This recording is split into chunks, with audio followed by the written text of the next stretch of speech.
Jaalalli keenya mitiiku garuu maaliif nu irraa fudhachuufitu yeroo jalqabaa si argu onneen koo si filattu abjuu koo keessatti mootummaa taate jireenya koo keessa seente na bulchite. Garuu gammachuu koo maatiin kee didaani osoo naaf argite dhagahii gaabbu koo jaalala keenya irratti quba qabataa hundi nuuriyaa mulquuf yaalanii hin kutannu nuti abdii lakkii jechuun jaramne mulannaa wal jaalanne.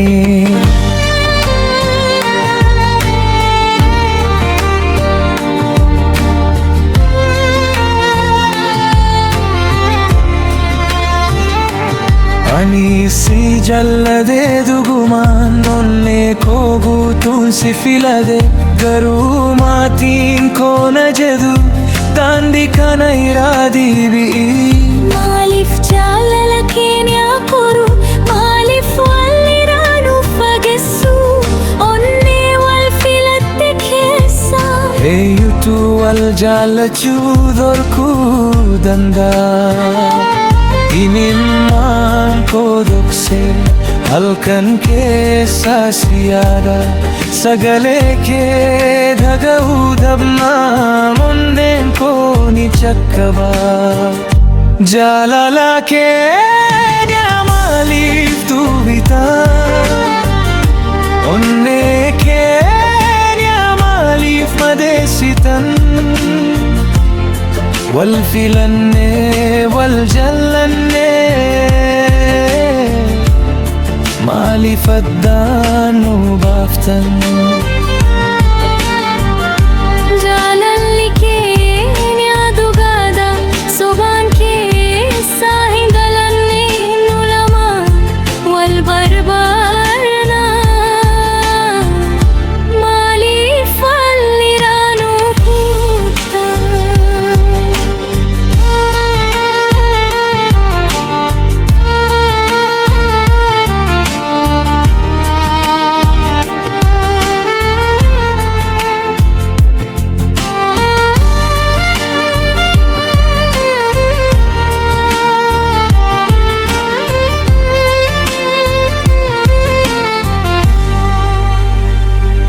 Qabeenya miti kanan barbaade maqaa guddaa hin hawwine si qofaa waliin jiraachuuf abjuu koo ijaarrate Garuu sagaleen isaanii cimaan abjuu keenya diiguuf ka'e akka bineensa keessaa baqanneettiin jaalala keenya ari'u. haadha koo kabaja guddaan abbaa koos jaalladhaan garuu onneen koo si filatte kana jechuun kubbuu miti.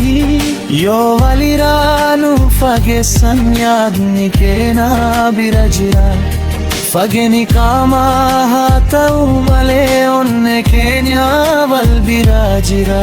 Guyyaan tokko ni dhufa dhugaan keenya ni mul'ata jaalalli dhugaa injifata obsaan keenya ni badhaafata. Jaalala keenya maaliif tuuyitan onnee keenya maaliif madeessitan wal filanne wal jaallanne maaliif addaan nu baaftan. Yoo addaan nu baasanillee yaadni keenya hin dagatu jaalala.